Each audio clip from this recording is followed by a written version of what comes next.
Assalomu alaykum.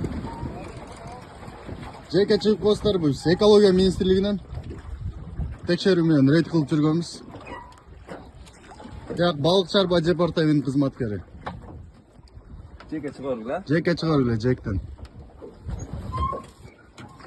2025 жылдын 11-12 январында Токтогул суу сактагычында ыкчам рейдтик иш-чаралар жүрдү. Рейдтик иш-чараларга Балык чарба департаментинин, Жалал Абад регионалдык башкармалыгынын жана Чүй регионалдык башкармалыгынын кызматкерлери чогуу жүргүздү. Бул рейдтик иш-чаралардын жыйынтыгы боюнча 5 браконьерлик фактылары аныкталды. Аларга карата тийиштүү акт протоколдор түзүлүп, айыппулдар салынды. Жана ошондой эле Токтогул суу сактагычынан 3 километрден ашык болжол менен синтетикалык торлор жыйылып, жобонун талаптарына ылайык жокко чыгарылды. Мындай рейдтик иш-чаралар Кыргызстан Республикасынын аймагы боюнча жүрүп улана берчү.